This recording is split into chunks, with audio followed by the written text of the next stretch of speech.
শ্রাবণ মাসে মহাদেবের আরাধনায় ভক্তদের ঢল দেখা যায় বিভিন্ন তীর্থস্থানে। কেউ পায়ে হেঁটে, কেউ দণ্ডি কেটে, আবার কেউ কঠিন ব্রত পালন করে পৌঁছে যান শিবধামে।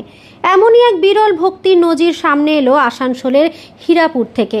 হীরাপুরের বাসিন্দা কানুন বাদ্যকর অগাধ বিশ্বাস ও ভক্তিকে সঙ্গী করে দণ্ডি কেটে তারকেশ্বর মন্দিরের উদ্দেশ্যে যাত্রা শুরু করেছেন। দীর্ঘ ও কষ্টসাধ্য এই পথ তিনি দণ্ডি দিয়েই সম্পূর্ণ করার সংকল্প নিয়েছেন। তার এই কঠোর ব্রত ভগবান শিবের প্রতি গভীর আস্থা ও ভক্তিরই প্রতিফলন বলে মনে করেছেন স্থানীয় মানুষ।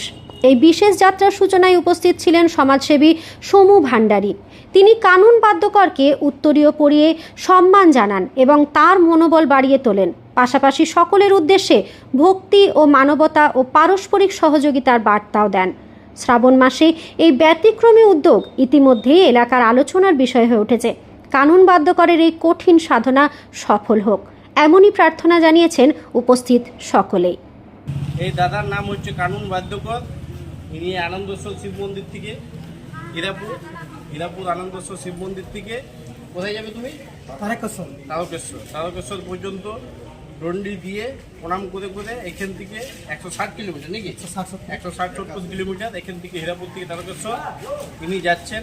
এটা আমরা সবাই হীরাপুরবাসী এনাকে সংবর্ধনা জানাচ্ছি, আর সবাই মিলে বলছি যাতে ভগবান যাতে এনাকে শক্তি দেয়, ঠিক মতন জায়গায় যাতে ঠিক মতন ভাবে সবাই পৌঁছে যায়। আর আপনাদের সবারই কাছে আমার একটা অনুরোধ, রাস্তাতে এনাকে যারা আপনারা দেখতে পাবেন সবাই একটু সাহায্য করবেন। কোথাও হয়তো রাত্রেবেলায় জল বৃষ্টিতে থাকলো দাঁড়ালো, রাস্তাতে সবাই আপনারা একটু একে সাহায্য করবেন, এটাই আমাদের অনুরোধ। হর হর মহাদেব, পার্বতী পতে হর হর মহাদেব।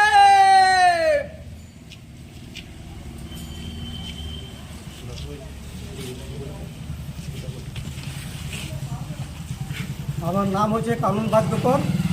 আমি আমার বাড়ির জন্য যাচ্ছি না, এটা আমার জন্য যাচ্ছি না।